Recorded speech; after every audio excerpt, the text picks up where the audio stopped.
ជាបឋមសូមគោរពជំរាបសួរលោកគ្រូកេងចន្ទថាដែលជាលោកគ្រូឧទ្ទេសមុខវិជ្ជាការវិតម្លៃនៃការសិក្សានៃវិទ្យាស្ថានគរុកោសង្ខេត្តតាកែវនាងខ្ញុំឈ្មោះប៉ូស្រីកែវថ្ងៃនេះនាងខ្ញុំមកធ្វើវីដេអូឆ្លុះបញ្ចាំងទាក់ទងទៅនឹងមេរៀនសប្តាហ៍ទី8នាងខ្ញុំមកពីថ្នាក់ងអ៊ីលេខរៀងទី3ដែលថ្ងៃនេះខ្ញុំធ្វើវីដេអូឆ្លុះបញ្ចាំងទាក់ទងទៅនឹងសប្តាហ៍ទី8គឺ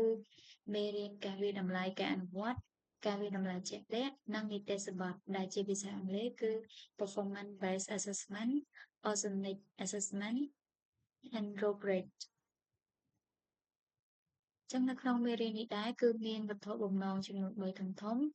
តួទី1គឺកំណត់បានពីនិយមន័យលក្ខណៈពិសេសការវិតម្លៃការអនុវត្តការវិតម្លៃជាក់លាក់និងពេលវេលាប្រើប្រាស់ការវិតម្លៃការអនុវត្តដើម្បីវាស់វែងពីបំណន់ចំណុចខ្លាំងនិងដែនកំណត់នៃការវិតម្លៃប្រភេទនេះកំណត់ភាពខុសគ្នារវាងតារាងបញ្ជីត្រួតពិនិត្យមាត្រដ្ឋានដាក់ពិន្ទុនីតិសម្បត្តិនិងកំណត់ពីប្រសិទ្ធភាពនិងគ្មានប្រសិទ្ធភាពនៃនីតិសម្បត្តិសរសេរនីតិសម្បត្តិសម្រាប់ការវិតម្លៃការអនុវត្តនិងការវិតម្លៃជាក់ស្ដែងរួចជ្រើសរើសឧបករណ៍វិតម្លៃនីមួយៗដើម្បីប្រើប្រាស់ឲ្យបានត្រឹមត្រូវអញ្ចឹងនៅក្នុងមេរៀននេះដែរគឺមានមាតិកាចំនួន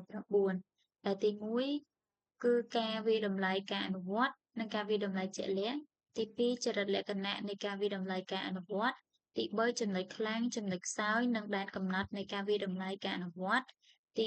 4តម្រូវការមូលដ្ឋានសម្រាប់ការប្រើប្រាស់ការវិតម្លៃការអនុវត្តទី5ដំណើរការនៃការវិតម្លៃការអនុវត្តទី6លទ្ធផលរំពឹងទុកក្នុងមួយពេលសិក្សា Learning Target ការដាក់ពិន្ទុនិងការវិតម្លៃទី8នីតិសម្បត្តិប្រភេទនីតិសម្បត្តិនិងសារៈប្រយោជន៍ទី9គឺសំណុំពរនៅក្នុងការបង្កើតនីតិសម្បត្តិអញ្ចឹងដើម្បីឲ្យយល់មេរៀនកាន់តែច្បាស់អញ្ចឹងយើងធ្វើការបកស្រាយទាំងអស់គ្នាអញ្ចឹងការវិតម្លៃនេះចូលទៅដល់ការវិតម្លៃការអនុវត្តនិងការវិតម្លៃជាក់លាក់អញ្ចឹងតើអ្វីទៅគឺជាការវិតម្លៃអនុវត្តអញ្ចឹងយើងដឹងហើយថាការវិតម្លៃអនុវត្តវាជាការវិតម្លៃវាដូចទៅនឹងការវិតម្លៃផ្សេងៗទៀតដែលលោកគ្រូអ្នកគ្រូគឺគាត់ប្រើជាប្រចាំនៅក្នុងការវិតម្លៃនៅក្នុងថ្នាក់រៀនដែលគឺវាជាការវាស់ស្ទង់នៅសមត្ថភាពអញ្ចឹង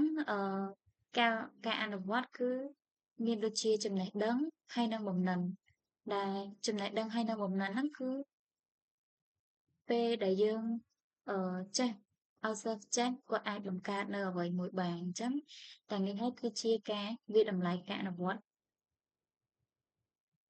ការវិតម្លៃការអនុវត្តដែលពាក់ព័ន្ធនឹងការបង្ហាញរបស់សិស្សលើផ្នែកបំណិនឬសមត្ថភាពក្នុងការបង្កើតផលិតផលការបង្កើតចម្លើយឬការធ្វើបទបង្ហាញការវិតម្លៃជាក់លាក់គឺជាប្រភេទនៃការវិតម្លៃដែលតម្រូវឲ្យសិស្សអនុវត្តការងារជាក់ស្ដែងដើម្បីបង្ហាញអំពីការអនុវត្តប្រកបដោយចំណេះដឹងនិងជំនាញច្បាស់លាស់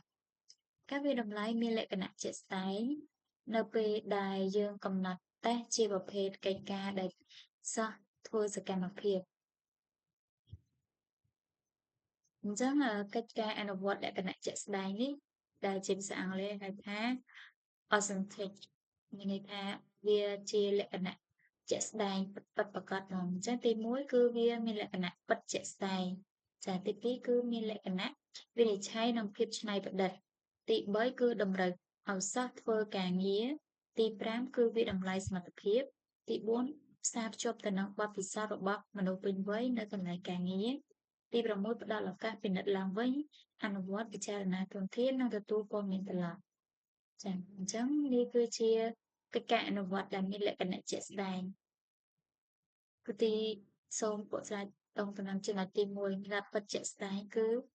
សិស្សគឺគាត់អនុវត្តពិតជាក់ស្ដែងចា៎ទី2គឺការវិនិច្ឆ័យនិងច្នៃប្រឌិតថានៅក្នុងការអនុវត្តនោះគឺវាបញ្ចូលទៅដោយភាពច្នៃប្រឌិតរបស់សិស្សហ្នឹងតើគាត់មានភាពច្នៃប្រឌិតកម្រិតណាទី3គឺតម្រូវឲ្យសិស្សធ្វើការងារមានថានៅក្នុងការវិតម្លៃនេះគឺវាតម្លៃទៅលើសិស្សដែលគាត់អនុវត្តផ្ទាល់គឺតម្រូវឲ្យគាត់ធ្វើការងារ មិនមែនប៉ុន្តែគាត់អង្គុយគឺយើងអាចវាយតម្លៃគាត់ទេមានថាគាត់ត្រូវតែមានការងាររបស់គាត់ឬកិច្ចការឬគម្រោងអីផ្សេងៗទី5ការវាយតម្លៃសមត្ថភាពអញ្ចឹងបន្ទាប់ពីយើងឲ្យគាត់ធ្វើការងារឲ្យអស់ហើយគឺយើងវាយតម្លៃការងារសមត្ថភាពរបស់គាត់មិនមែនដោយការដាក់ពិន្ទុទេផ្សារភ្ជាប់ទៅនឹងបទពិសោធន៍របស់មនុស្សពេញវ័យនៅកន្លែងការងារ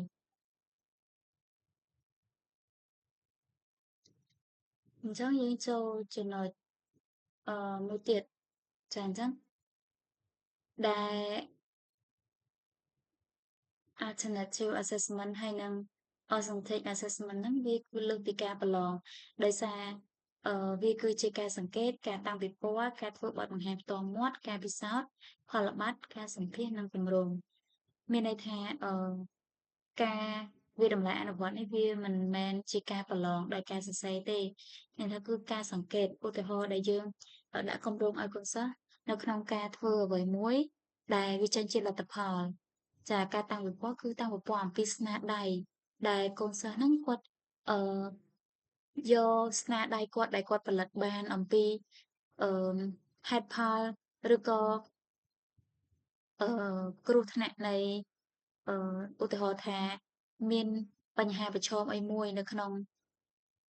ផែនដីឬក៏នៅលើពិភពលោកឬក៏នៅក្នុងស្រុកឬក៏នៅក្នុងប្រទេសយើងដែលវាគឺជាផលប្រយោជន៍មួយដែរទើបសិស្សនោះគាត់អាចយកមកតាំងពិព័រណ៍ហើយបន្ទាប់មកគឺគ្រូអ្នកវាយតម្លៃហើយការវាយតម្លៃនោះគឺมันមានពិន្ទុទេចាអញ្ចឹងគឺมันមានពិន្ទុជាប់ឬក៏ធ្លាក់ទេមានថាគឺជាការឲ្យដំបូន្មានពីលោកគ្រូអ្នកគ្រូចាអញ្ចឹងឧទាហរណ៍ដូចជាការធ្វើបទបង្ហាញផ្ទាល់មាត់គឺជាការឲ្យសិស្សធ្វើនៅគម្រោងអ្វីមួយឬក៏សារណាអ្វីមួយការពិសោធន៍ដែលតកតងទៅនឹងការពិសោធន៍ទៅលើដូចជាសាស្ត្រគីមីឬក៏ពិសោធន៍ជីវវិទ្យាជាដើមហើយបានមកជាផលបត្តិឬក៏ការសម្ភាសន៍និងគម្រោងជាដើមទី2តកតងទៅនឹងចរិតលក្ខណៈនៃការវាយតម្លៃការអនុវត្ត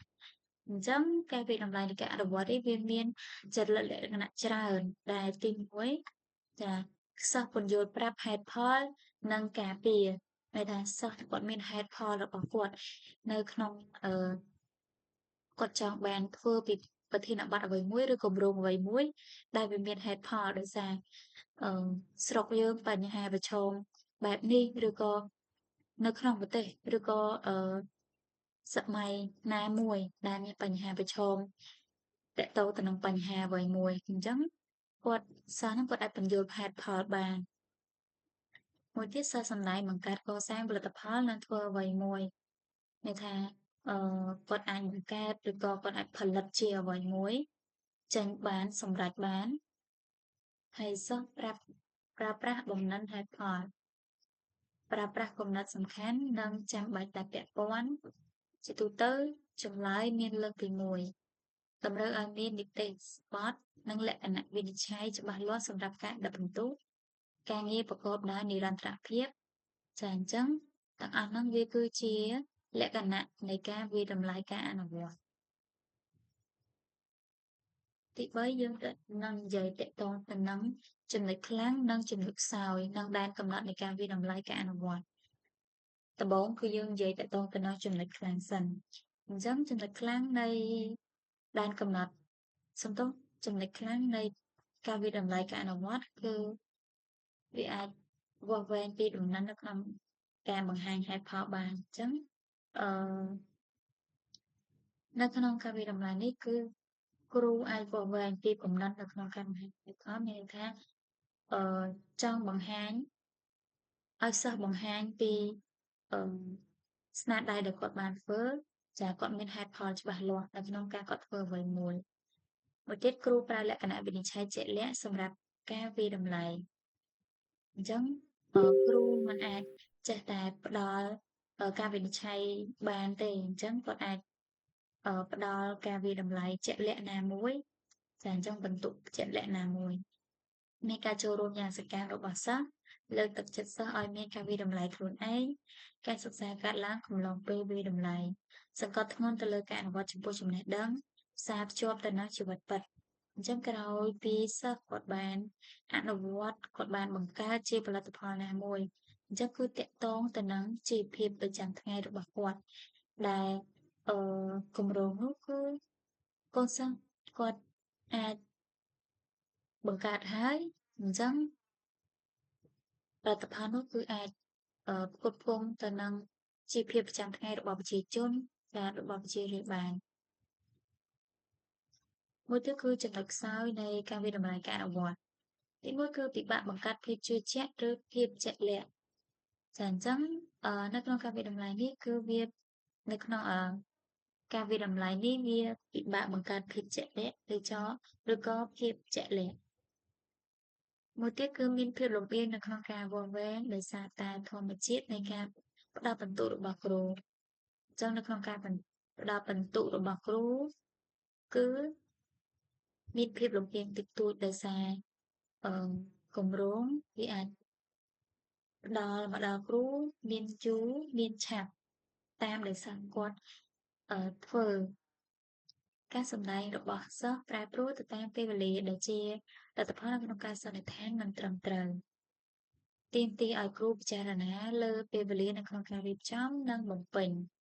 តែអញ្ចឹងគ្រូអាចចំណាយពេលច្រើននៅក្នុងការរៀបចំដោយសារគម្រោងនីមួយៗគឺមិនមែន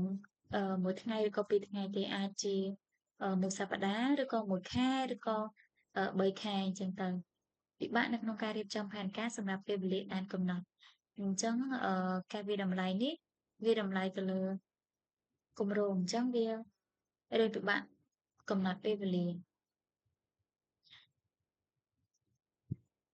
បន្ទាប់ពីចំណុចខ្លាំងនិងចំណុចខ្សោយហើយអញ្ចឹងយើងនឹងនិយាយពីតកតងទៅដឹងដែនកំណត់ហ្នឹងគឺភាពជឿជាក់ឬភាពទៀងទាត់ដែលសំណេរអត្ថបទគឺជាប្រភពចម្បងនៃកំហុសក្នុងការវាស់វែងការវិតម្លៃការដាក់ពិន្ទុការអនុវត្តតម្រូវឲ្យមានការវិនិច្ឆ័យដោយមនុស្សតែម្នាក់ប្រកបដោយវិជ្ជាជីវៈហើយនឹងមានការប្រែប្រួលនិងកំហុសដោយសារភាពលំអៀងនិងកត្តាផ្សេងៗបើតកតងទៅនឹងគំរូគឺដោយសារតែវាទាមទារពេលវេលាមួយចំនួនសម្រាប់សិស្សនៅក្នុងការវិតម្លៃការអនុវត្តដូច្នេះយើងនឹងមានគម្រោងតិចតួចប៉ុណ្ណោះសម្រាប់ការវិតម្លៃបំណិនរបស់សិស្សពេលវេលាចំពោះពេលវេលាគឺមានដែនកំណត់ដោយសារគ្រូនឹងគាត់ចំណាយពេលច្រើននៅក្នុងការបង្កើតនៅកិច្ចការល្អៗ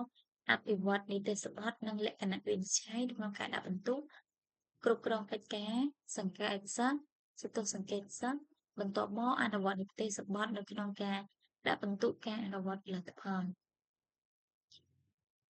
ចូលមកដល់ទី4គឺតម្រូវការមូលដ្ឋានសម្រាប់ការប្រើប្រាស់ការវិតម្លៃការអនុវត្តអញ្ចឹងនៅក្នុងការតម្រូវការមូលដ្ឋាននេះគឺមានដូចជាទី1គឺសង្កេតអាកប្បកិរិយាសមត្ថភាពជាក់លាក់ន័យថា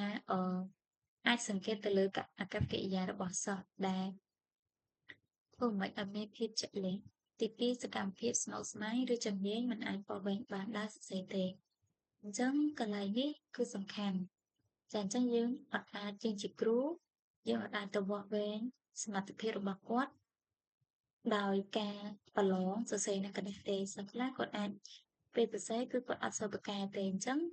គាត់អាចប្រកែជាអ្វីផ្សេងគាត់អាចប្រកែជាការនិយាយចាគាត់អត់សូវប៉ិនសរសេរទេប៉ុន្តែគាត់ប្រកែនិយាយជាដើមទី3កិច្ចការត្រូវផ្ដោតទៅលើលំនាំដែលអាចបង្រៀនបានចាអញ្ចឹងតកតងទៅនឹងកិច្ចការវាគឺ